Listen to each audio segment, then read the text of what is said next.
Welcome back to our channel, soap fans, on this absolutely beautiful day to dive deep into the latest twists and turns happening in our beloved town. I have been watching this show for decades, and let me tell you, the emotional depth we are seeing from Lucas right now is simply unparalleled.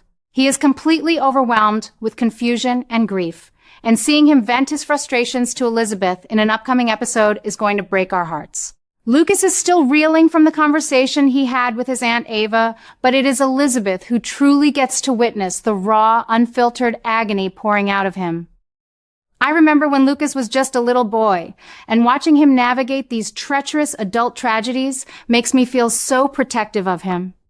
The way he practically bursts into tears while explaining the situation to Elizabeth shows just how much weight he has been carrying on his shoulders. The core of this devastation stems from the shocking truth Jocelyn recently uncovered and shared with him. Can you believe that the medication Britt has been taking for her supposed Huntington's disease was nothing more than a simple saline solution? When I first heard this, my jaw practically hit the floor. For months, we have watched Britt agonize over her mortality, believing she was facing a slow, terrifying decline.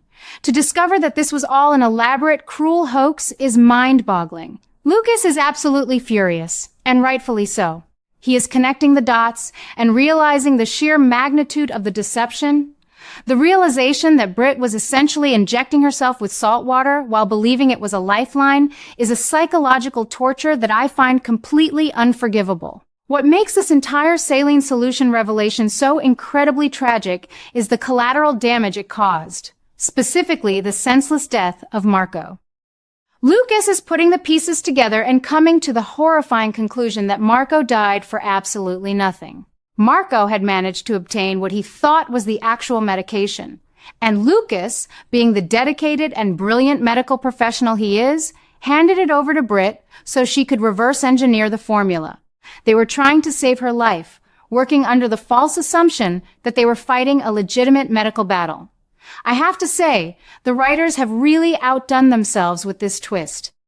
In the original storyline, we all thought Britt's fate was sealed by the hook killer, while she genuinely suffered from the genetic marker, but this pivot to a fabricated illness orchestrated by malicious forces is a completely different level of soap opera brilliance.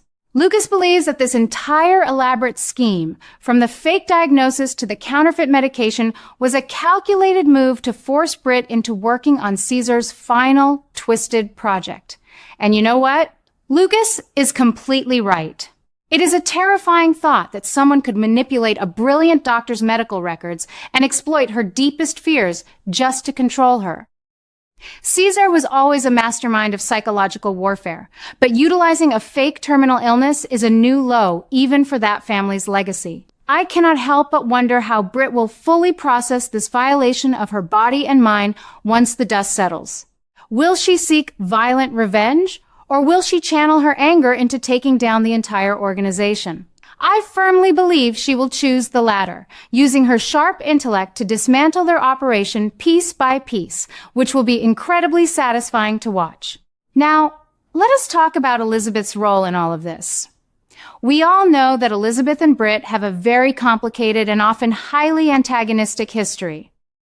I have watched them trade barbs and fight over men more times than I can count. Elizabeth has never been a fan of Britt, and frankly, she still is not. However, the maturity Elizabeth displays in this upcoming scene is truly commendable. Instead of gloating or dismissing Britt's plight, Elizabeth sits there and allows Lucas to pour his heart out. She listens intently and even agrees that Lucas's theory makes perfect sense. After all, why would Britt knowingly inject herself with useless saline if she did not genuinely believe it was saving her life? Elizabeth's ability to put aside her personal disdain for Britt in order to support her grieving friend Lucas is a testament to her character growth over the years. Elizabeth is also realizing the severe gravity of the situation regarding Ross and the very real danger he poses. She can see firsthand that Britt's absolute terror of Ross is completely justified. We are talking about a ruthless man who has already proven he will stop at nothing to protect his secrets. Elizabeth is acutely aware of Britt's paralyzing fear that Rocco will be exposed as the person who shot Ross. This brings us back to that fateful, terrifying night at the docks, specifically Pier 55. That was the night Ross murdered Marco in cold blood and attempted to kill both Britt and Jason. The trauma of that night is still heavily lingering over everyone involved. Does anyone else feel a deep sense of dread regarding Rocco's involvement in that shooting? I certainly do. It is heartbreaking to think of a young boy carrying the immense burden of having pulled a trigger, even if it was to protect the people he loves. Will Ross use this information to blackmail Britt and Jason into submission? I highly doubt Ross will stay quiet for long, but I also believe Jason will move heaven and earth to ensure Rocco is completely shielded from any legal or physical repercussions. Jason has always been the ultimate protector, and there is no way he will let a child take the fall for a situation created by a monster like Ross. The psychological toll on Rocco, however, is something I hope the show explores with the sensitivity it deserves. As Elizabeth continues to comfort Lucas, she gently but firmly tells him that he absolutely must stop blaming himself for Marco's death. Lucas is carrying an enormous amount of survivor's guilt, torturing himself with endless hypothetical scenarios. Elizabeth rightly points out that Lucas could not possibly have known that Britt's diagnosis was completely fake. Marco certainly did not know either. They were all operating under a massive, meticulously crafted lie. Because Marco had acquired the vials and Lucas had given them to Britt for analysis, Ross had to silence Marco to prevent the saline secret from being exposed. If those vials had been properly analyzed in a laboratory setting, Ross would have lost his ultimate leverage over Britt much sooner. His entire house of cards would have collapsed. The guilt Lucas feels extends far beyond the medical deception. He is also deeply agonizing over the physical locations of these horrors, specifically the dark, winding catacombs and the sub-basement of Windermere. Lucas is tormenting himself with the thought that if he had only ventured down into those creepy tunnels sooner, he could have altered the course of history. He believes that if he had found Anna down there and immediately reported back, Jocelyn would never have been taken captive and held in that dreadful place. He imagines that Anna would be living a much better, safer life right now if he had just acted on his instincts earlier.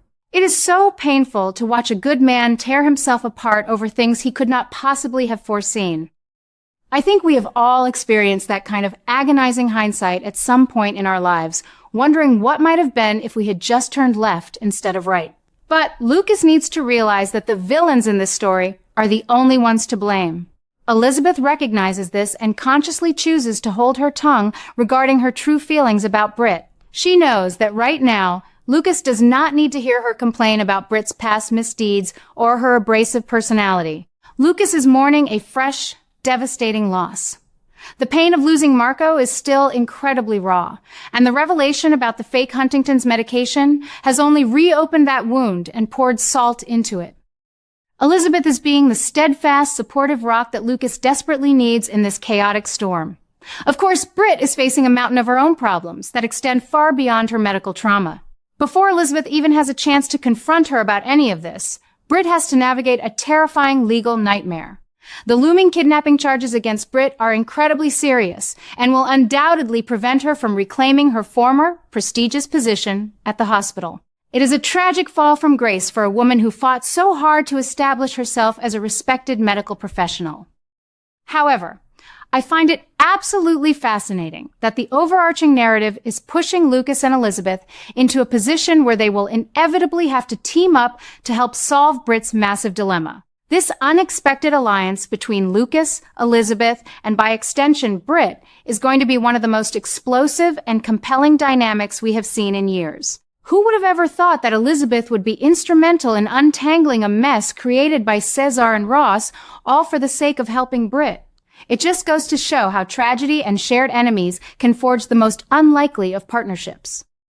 While they are dealing with this intense medical and legal conspiracy, the rest of Port Charles is gearing up for some massive shockwaves of its own. We cannot ignore the fact that Jason is officially making his grand return to town on the 13th of July, which perfectly coincides with the historic 16,000th episode celebration. Britt is going to be absolutely stunned when she learns that Jason is finally coming home. I cannot help but wonder what this means for their potential future as a couple. We all remember the undeniable chemistry they shared while on the run together, a spark that the original storyline cruelly snuffed out. Now that Britt knows she is not dying of a genetic disease, will she and Jason finally get the chance to explore a real, lasting romance? I certainly hope so. But with Jason's return comes a whole new set of complications. Jason is going to have a completely new perspective as he settles back into life in Port Charles, and there are strong indications that he might actually walk away from the mob life and completely leave Sonny and his organization behind. The sheer volume of intertwining mysteries and emotional payoffs waiting for us is staggering. Watching Lucas navigate the grief of Marco's death, the shock of Britt's fake illness, and his own misplaced guilt, all while leaning on Elizabeth, is soap opera storytelling at its absolute finest. I will be glued to my screen, ready for every single tear and triumph.